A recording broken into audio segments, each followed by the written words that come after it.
कहानी की शुरुआत एक छोटे से कस्बे की सड़क से होती है। एक ट्रक ड्राइवर घर लौट रहा होता है, तभी उसका फोन बजता है। वह फोन उठाने के लिए हाथ बढ़ाता है, लेकिन अचानक उसकी गाड़ी किसी चीज से टकरा जाती है।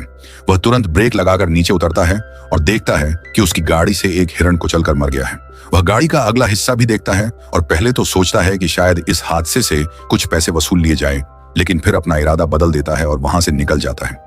लेकिन जैसे ही ट्रक आगे बढ़ता है, वह मरा हुआ हिरण अचानक अजीब तरीके से फिर से खड़ा हो जाता है। उसकी आंखें पूरी तरह सफेद हो चुकी होती हैं और उनमें खून की नसें साफ दिखाई दे रही होती हैं। देखने में यह सिर्फ एक साधारण सड़क दुर्घटना लगती है, लेकिन असल में यही आने वाली उस भयानक तबाही की शुरुआत होती है जो पूरी इंसानियत को खत्म करने वाली है। उसी समय सियोल स्टेशन से बुसान जाने वाली ट्रेन रवाना होने वाली होती है। एक ट्रेन अटेंडेंट प्लेटफॉर्म पर उतरकर सब कुछ चेक कर रहा होता है। तभी एक अजीब हालत में दिखने वाली लड़की भागते हुए ट्रेन के अंदर चढ़ जाती है। वह बहुत दर्द में दिखाई दे रही होती है, लेकिन किसी का उस पर ध्यान नहीं जाता। कुछ ही देर बाद वह लड़की ट्रेन के फर्श पर गिर जाती है और बिल्कुल हिलना डुलना बंद कर देती है। अटेंडेंट तुरंत इसकी सूचना अपने अधिकारियों को देता है, लेकिन कुछ ही सेकंड बाद वह लड़की अचानक अपना शरीर अजीब तरह से मोड़ते हुए खड़ी हो जाती है। उसकी आंखें पूरी तरह सफेद हो चुकी होती हैं और उसके शरीर की नसें काली पड़ गई होती हैं। यह भयानक नजारा देखकर अटेंडेंट डर के मारे जड़ हो जाता है, जबकि ट्रेन के बाकी यात्री अब भी हंस रहे होते हैं और उन्हें जरा भी अंदाजा नहीं होता कि मौत उनके सामने खड़ी है। अचानक वह लड़की अटेंडेंट पर टूट पड़ती है और उसे बुरी तरह काटने लगती है। बाकी यात्री इसे पहले मजाक या कोई प्रदर्शन समझते हैं, इसलिए कोई भी उसे रोकने की कोशिश नहीं करता। लेकिन कुछ ही पलों में अटेंडेंट भी जमीन पर गिर जाता है और फिर वही डरावना बदलाव उसके अंदर भी शुरू हो जाता है। अब वह भी ज़ॉम्बी बन चुका होता है और दूसरे यात्रियों पर हमला कर देता है। कुछ ही सेकंड में पूरा डिब्बा चीख पुकार से भर जाता है। हर तरफ लोग जान बचाने के लिए भाग रहे होते हैं। तभी ट्रेन मैनेजर वहां पहुंचता है और देखता है कि वह लड़की यात्रियों का मांस नोच नोच कर खा रही है। यह देखकर वह तुरंत बाकी डिब्बों में जाकर लोगों को खतरे की चेतावनी देता है, लेकिन तब तक बहुत देर हो चुकी होती है। ज़ॉम्बी बहुत तेजी से एक एक इंसान को काटते जा रहे होते हैं और हर नया शिकार कुछ ही सेकंड में खुद ज़ॉम्बी बन जाता है। उधर मुख्य किरदार अपने साथ अपनी छोटी बेटी सुआन के साथ सफर कर रहा होता है। वह देखता है कि सामने वाले डिब्बों से लोग जान बचाकर उसकी तरफ भाग रहे हैं। तभी उसकी आंखों के सामने ट्रेन मैनेजर को भी एक ज़ॉम्बी गर्दन पर काट लेता है और कुछ ही सेकंड में वह भी ज़ॉम्बी बन जाता है। यह सब देखकर उसे समझ आ जाता है कि मामला बहुत गंभीर है। वह बिना एक पल गंवाए अपनी बेटी को गोद में उठाता है और पीछे वाले डिब्बे की तरफ दौड़ पड़ता है। उधर एक और यात्री अपनी गर्भवती पत्नी के टॉयलेट से बाहर आने का इंतजार कर रहा होता है। वह समझ ही नहीं पाता कि आखिर लोग इतनी तेजी से क्यों भाग रहे हैं। जैसे ही उसकी पत्नी बाहर आती है, वह उसे अपने पीछे कर लेता है। तभी पास से किसी के चीखने और किसी को काटने की आवाज आती है। वह देखता है कि एक आदमी दूसरे यात्री का मांस नोच रहा है। पहले तो वह दोनों को अलग करने की कोशिश करता है, लेकिन जब ज़ॉम्बी का डरावना चेहरा, उसकी सफेद आंखें और सड़ा हुआ शरीर देखता है, तब उसे समझ आता है कि सामने इंसान नहीं बल्कि कोई राक्षस खड़ा है। ज़ॉम्बी तुरंत उस पर हमला करने की कोशिश करता है, लेकिन अपनी ताकत की वजह से वह उसे धक्का देकर टॉयलेट के अंदर बंद कर देता है। तभी उसे दिखता है कि जिस आदमी को अभी काटा गया था, उसके शरीर में भी बदलाव शुरू हो चुका है। इसलिए वह एक सेकंड भी बर्बाद नहीं करता और अपनी गर्भवती पत्नी को लेकर पीछे वाले डिब्बे की तरफ दौड़ पड़ता है। इसी बीच पीछे वाले डिब्बे में मौजूद एक बूढ़ा आदमी जोर से चिल्लाकर दरवाजा बंद करने को कहता है। मुख्य किरदार देखता है कि वह ताकतवर आदमी अपनी पत्नी के साथ दौड़ रहा है और पीछे ज़ॉम्बियों का पूरा झुंड लगा हुआ है। वह कुछ पल के लिए सोचता है, लेकिन अपनी स्वार्थी सोच की वजह से दरवाजा बंद कर देता है। जब ऐसा लगता है कि अब दोनों ज़ॉम्बियों के हाथ लग ही जाएंगे, तभी वह ताकतवर आदमी अपनी पूरी ताकत लगाकर ज़ॉम्बियों को पीछे धकेलता है, दरवाजा खोल देता है और किसी तरह अपनी पत्नी के साथ सुरक्षित डिब्बे के अंदर आ जाता है। फिर पूरी ताकत से दरवाजा बंद करके उसे पकड़े रहता है। अब सभी लोग एक जरूरी बात नोटिस करते हैं। ज़ॉम्बी दरवाजा खोलना नहीं जानते। वे बहुत हिंसक जरूर हैं, लेकिन उनके अंदर इंसानों जैसी समझ नहीं बची है। इतना ही नहीं, जब दरवाजे के शीशे को अखबार से ढक दिया जाता है, तो बाहर खड़े ज़ॉम्बी अंदर किसी को देख नहीं पाते और अचानक शांत हो जाते हैं। तभी वह ताकतवर आदमी मुख्य किरदार से पूछता है कि उसने दरवाजा क्यों बंद किया था और उसे माफी मांगने को कहता है, लेकिन मुख्य किरदार अपनी गलती मानने को तैयार नहीं होता। दोनों के बीच झगड़ा होने ही वाला होता है कि उसकी गर्भवती पत्नी बीच में आकर उसे शांत कर देती है, नहीं तो शायद उस दिन मुख्य किरदार की हालत बहुत खराब हो जाती। इसी दौरान ट्रेन में टीवी पर ब्रेकिंग न्यूज चलने लगती है। पूरे देश में हिंसा और दंगे फैल चुके हैं। कई बड़े शहर पूरी तरह बर्बाद हो चुके हैं और सेना हालात संभालने की कोशिश कर रही है। लेकिन सच्चाई यह होती है कि पूरे देश में ज़ॉम्बी वायरस फैल चुका है और अब हालात सरकार के नियंत्रण से बाहर जा चुके हैं। ट्रेन ड्राइवर सभी यात्रियों को घोषणा करके बताता है कि देजोन स्टेशन पर सेना तैनात है और वही एक सुरक्षित जगह है, इसलिए ट्रेन बीच में कहीं नहीं रुकेगी और सीधे वहीं जाएगी। लेकिन जैसे ही ट्रेन अगले स्टेशन के पास पहुंचती है, खिड़की के बाहर का नजारा देखकर सभी की रूह कांप जाती है। बाहर की पूरी दुनिया किसी नरक से कम नहीं दिखाई देती। लोग खिड़कियों को जोर जोर से पीटकर मदद की गुहार लगा रहे होते हैं, लेकिन उनकी मदद करने वाला वहां कोई नहीं होता। उनके पास सिर्फ मौत का इंतजार करने के अलावा कोई रास्ता नहीं बचता। ट्रेन के अंदर बैठे लोग यह सब देखकर अपने अपने मोबाइल निकालते हैं और बाहर क्या हो रहा है ये देखने लगते हैं, लेकिन बाहर उनका इंतजार सिर्फ मौत कर रही होती है। इसी बीच ट्रेन में अचानक घोषणा होती है कि ट्रेन अगले स्टेशन पर पहुंचने वाली है। मुख्य किरदार को महसूस होता है कि मामला इतना आसान नहीं है। वह तुरंत अपने सेना में काम करने वाले दोस्त को फोन करता है और हालात के बारे में पूछता है। उधर से उसे बताया जाता है कि डेजॉन में प्रवेश करने वाले हर व्यक्ति को पहले क्वारंटीन किया जाएगा।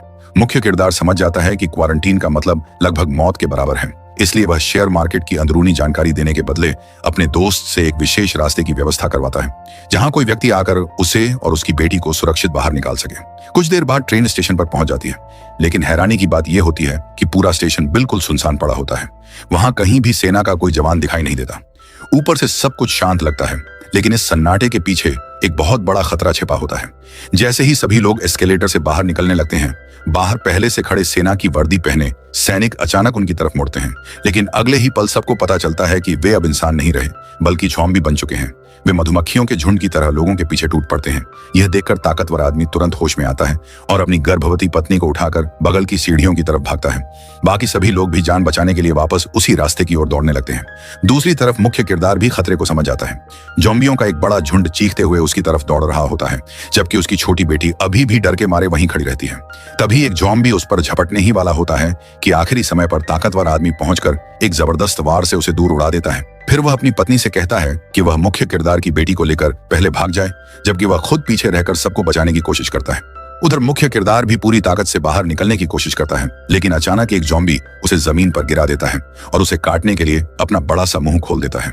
घबराहट में मुख्य किरदार के हाथ एक किताब लग जाती है और वह उसी किताब को ज़ॉम्बी के मुंह के बीच फंसाकर खुद को बचाने की कोशिश करता है। तभी किसी तरह वह उसकी पकड़ से छूट जाता है। उसी समय इंसानियत से भरा ताकतवर आदमी उसे जोर से आवाज देकर अपने पास बुलाता है। जैसे ही वह अंदर पहुंचता है, सैकड़ों ज़ॉम्बी भी उनके पीछे पीछे दौड़ पड़ते हैं, लेकिन इस बार मुख्य किरदार अकेले भागने की बजाय ताकतवर आदमी और बाकी लोगों के साथ मिलकर कांच के दरवाजे को पूरी ताकत से पकड़कर रोकता है।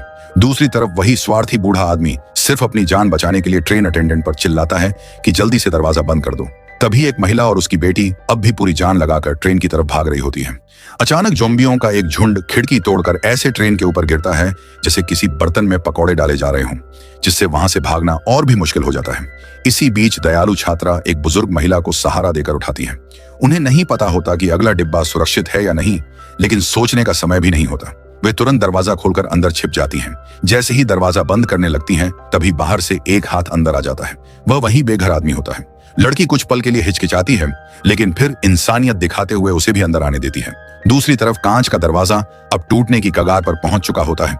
तभी ताकतवर आदमी अपनी पूरी ताकत लगाकर आखिरकार दरवाजा लॉक कर देता है, लेकिन दरवाजे में दरारें पड़नी शुरू हो जाती हैं। सभी समझ जाते हैं कि वह ज्यादा देर तक नहीं टिकेगा, इसलिए सब लोग दौड़कर ट्रेन की तरफ भागते हैं। लेकिन जैसे ही वे ट्रेन के पास पहुंचते हैं, सामने दो छात्र ज़ॉम्बियों के हाथों पकड़ लिए जाते हैं और वहीं उन्हें नोचना शुरू कर दिया जाता है।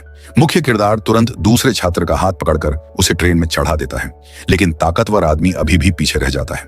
वह तुरंत दूसरी तरफ दौड़कर एक ढाल और पुलिस की लाठी उठा लेता है और मुख्य किरदार से कहता है कि अपना सिर अंदर कर लो। इसके बाद वह पूरी ताकत से ज़ॉम्बियों के सिर पर लाठी बरसाता है और फिर एक जोरदार टक्कर मारते हुए उनके बीच रास्ता बना लेता है। आखिरकार मुख्य किरदार उसका हाथ पकड़कर उसे भी ट्रेन के अंदर खींच लेता है। थोड़ी देर बाद हालात कुछ शांत होते हैं। ताकतवर आदमी अपनी पत्नी को फोन करता है। उसे पता चलता है कि वह और बाकी लोग 13 नंबर डिब्बे के टॉयलेट में फंसे हुए हैं। वह और जानकारी लेने ही वाला होता है कि तभी फोन कट जाता है। सियोक वू देखता है कि वह इस समय 9 नंबर डिब्बे में है, यानी उसे अपनी मंजिल तक पहुंचने के लिए बीच के 4 डिब्बों से होकर गुजरना पड़ेगा, जहां हर तरफ ज़ॉम्बी भरे पड़े हैं। बिना समय गंवाए तीनों तैयारी शुरू कर देते हैं। वे अपने हाथों पर कपड़े कसकर बांध लेते हैं ताकि कांटे जाने से कुछ हद तक बच सकें। जैसे ही ट्रेन सुरंग में प्रवेश करती है, असली लड़ाई शुरू हो जाती है। सबसे आगे ताकतवर आदमी चलता है, जबकि सियोक वू और छात्र उसके पीछे पीछे बढ़ते हैं। तीनों ज़ॉम्बियों के बीच रास्ता बनाते हुए आगे बढ़ते जाते हैं। कड़ी लड़ाई के बाद वे किसी तरह 10 नंबर डिब्बे को पार कर लेते हैं, लेकिन 11 नंबर डिब्बे में पहुंचते ही छात्र अचानक रुक जाता है। उसके सामने ज़ॉम्बी बन चुके उसके अपने सहपाठी खड़े होते हैं। वह उन पर हाथ उठाने की हिम्मत नहीं कर पाता। यह देखकर ताकतवर आदमी उसे पीछे हटाता है और कहता है कि रास्ता वही बनाएगा। फिर वह पूरी ताकत से हमला करते हुए ज़ॉम्बियों के बीच रास्ता खोल देता है। उधर सियोक वू भी लगातार लड़ते लड़ते थकने लगता है। तभी ट्रेन एक बार फिर सुरंग में घुस जाती है। चारों तरफ घना अंधेरा छा जाता है और ज़ॉम्बी अचानक शांत हो जाते हैं। इस मौके का फायदा उठाकर ताकतवर आदमी धीरे से 11 नंबर डिब्बे का दरवाजा खोल देता है। जैसे ही ट्रेन सुरंग से बाहर निकलने वाली होती है, तीनों समय रहते अगले डिब्बे में पहुंच जाते हैं। आगे ज़ॉम्बियों की भीड़ देखकर सियोक वू के दिमाग में एक योजना आती है। वह इंतजार करता है कि ट्रेन अगली सुरंग में प्रवेश करे। अंधेरा होते ही तीनों चुपके से डिब्बे के बीच तक पहुंचते हैं। मुख्य किरदार अपने मोबाइल में पहले से अलार्म सेट कर देता है और उसे डिब्बे के आखिरी हिस्से में फेंक देता है। जैसे ही फोन की घंटी बजती है, सारे ज़ॉम्बी आवाज की तरफ टूट पड़ते हैं। इस तरह वे बिना पकड़े आगे बढ़ने में सफल हो जाते हैं।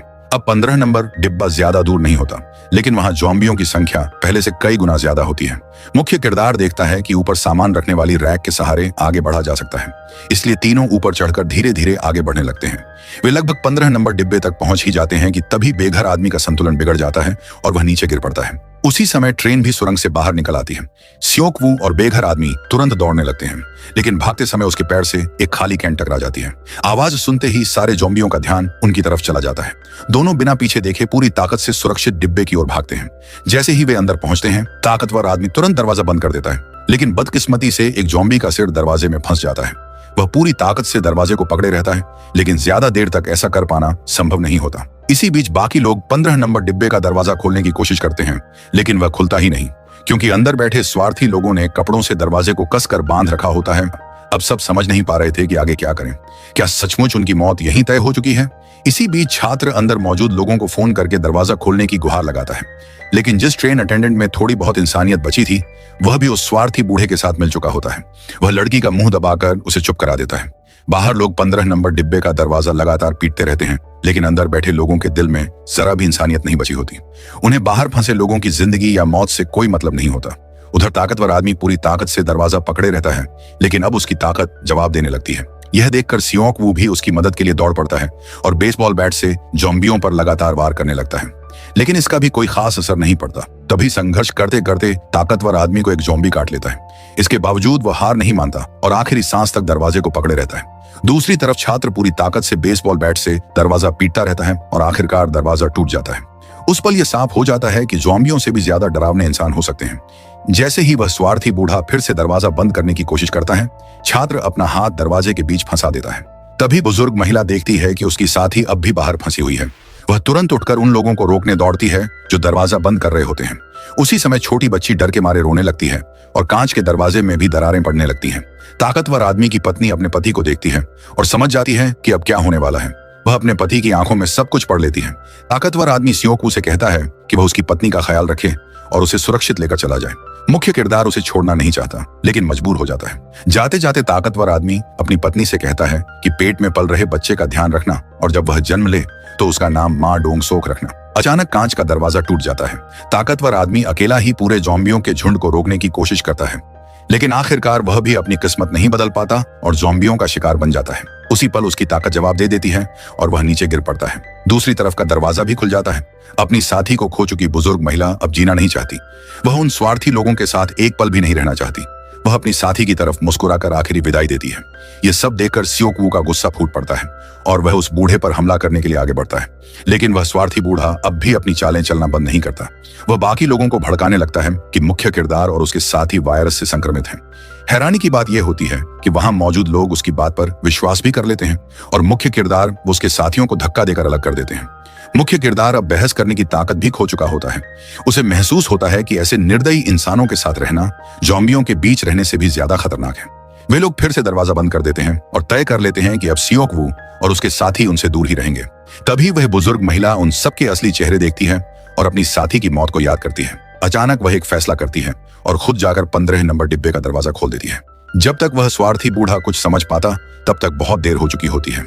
अगले ही पल पूरे डिब्बे में चीख पुकार और ज़ॉम्बियों की डरावनी आवाजें गूंजने लगती हैं और कुछ ही सेकंड में पूरा डिब्बा नरक बन जाता है। उसी समय ट्रेन में घोषणा होती है कि आगे रेलवे ट्रैक पर कंटेनर गिर जाने की वजह से ट्रेन आगे नहीं जा सकती। मजबूर होकर सभी यात्रियों को ट्रेन से उतरकर किसी दूसरे सुरक्षित रास्ते की तलाश करनी पड़ती है। सभी लोग रास्ता खोज ही रहे होते हैं कि तभी तेज रफ्तार से आती एक दूसरी ट्रेन सामने से गुजरती है और स्टेशन की घोषणा प्रणाली से टकरा जाती है। इस अफरा तफरी में दोनों छात्र और बाकी लोग एक दूसरे से अलग हो जाते हैं। आगे का रास्ता भी पूरी तरह बंद हो चुका होता है। इसीलिए उन्हें दूसरी तरफ जाने के लिए फिर से ट्रेन के डिब्बों के अंदर से होकर गुजरना पड़ता है। तभी अचानक वही स्वार्थी बूढ़ा सामने आ जाता है। वह पहले टॉयलेट में छिपकर अपनी जान बचा चुका था, लेकिन अब फिर ज़ॉम्बी उसके पीछे पड़े होते हैं। अपनी जान बचाने के लिए वह एक बार फिर वही नीच हरकत करता है और लड़की को पीछे धक्का देकर खुद आगे भाग जाता है ताकि ज़ॉम्बी उसे पकड़ लें। लेकिन बदकिस्मती से इस बार ज़ॉम्बी उसके पैर के ऊपरी हिस्से में काट लेते हैं। तभी लड़का पूरी ताकत से एक ज़ॉम्बी को धक्का देकर ट्रेन से बाहर गिरा देता है और तुरंत दरवाजा बंद कर देता है। लेकिन जब वह अपनी उस लड़की को देखता है जिससे वह लंबे समय से प्यार करता था, तो उसका दिल टूट जाता है। दुख इतना गहरा होता है कि वह उस स्वार्थी बूढ़े की तरफ देखने की भी परवाह नहीं करता।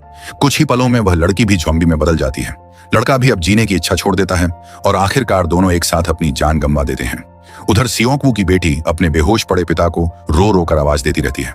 जब मुख्य किरदार की आंख खुलती है तो वह देखता है कि पलटी हुई ट्रेन की खिड़की पर अनगिनत ज़ॉम्बी चिपके हुए हैं। दूसरी तरफ ट्रेन ड्राइवर किसी तरह इंजन तक पहुंच जाता है और ट्रेन को धीरे धीरे आगे बढ़ाने लगता है। तभी उसकी नजर बाहर भागते हुए उसी स्वार्थी बूढ़े पर पड़ती है। उसके पीछे ज़ॉम्बियों का झुंड लगा होता है। भागते समय उसका पैर मुड़ जाता है और वह जमीन पर गिर पड़ता है। तभी ट्रेन ड्राइवर उसकी मदद करने दौड़ता है, लेकिन अपनी जान बचाने के लिए वह बूढ़ा फिर वही हरकत करता है और ट्रेन ड्राइवर को ज़ॉम्बियों के बीच छोड़कर खुद भाग जाता है। उसे ट्रेन ड्राइवर की जिंदगी की भी कोई परवाह नहीं होती।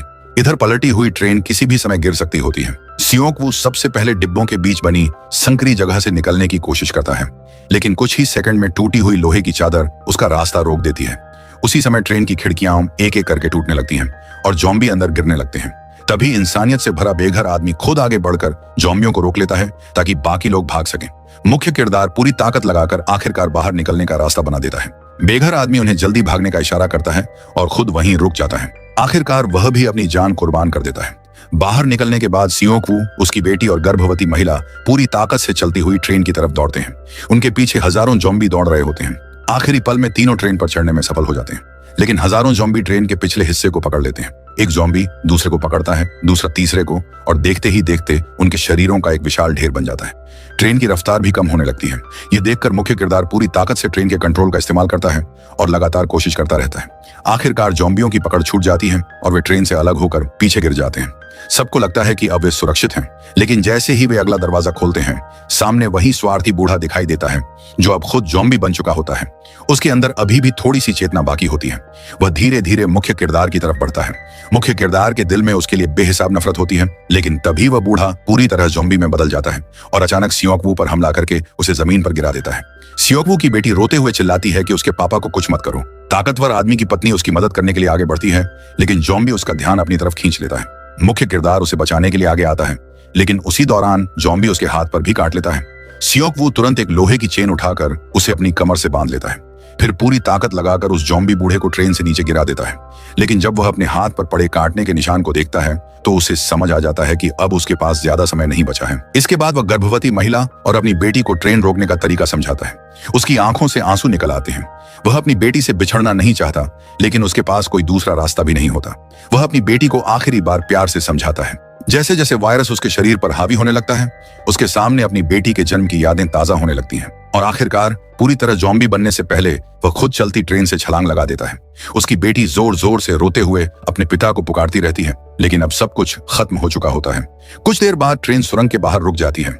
गर्भवती महिला और छोटी बच्ची एक दूसरे का सहारा लेकर सुरंग के दूसरे छोर की तरफ चलने लगती हैं। चारों तरफ गहरा अंधेरा छाया होता है। उधर सेना के जवान दूरबीन से उन दोनों को देखते हैं, लेकिन वे यह पहचान नहीं पाते कि सामने इंसान है या ज़ॉम्बी। वे अपने अधिकारी को इसकी सूचना देते हैं। ऊपर से आदेश आता है कि गोली चला दी जाए। तभी ठीक गोली चलने से पहले सैनिकों को एक मासूम बच्ची की आवाज सुनाई देती है। वह गाना गा रही होती है। यह वही गीत होता है जिसे वह अपने मम्मी पापा को सुनाना चाहती थी। वही गीत उस दिन उसकी और गर्भवती महिला की जिंदगी की आखिरी उम्मीद बन जाता है। सैनिक तुरंत गोली चलाना रोक देते हैं और उनकी मदद के लिए आगे बढ़ते हैं। आखिरकार दोनों सुरक्षित बच जाती हैं। यहीं पर इस शानदार फिल्म की कहानी समाप्त होती है। ऐसे ही मजेदार मूवी एक्सप्लेन देखने के लिए वीडियो को लाइक करके चैनल को सब्सक्राइब करना ना भूलें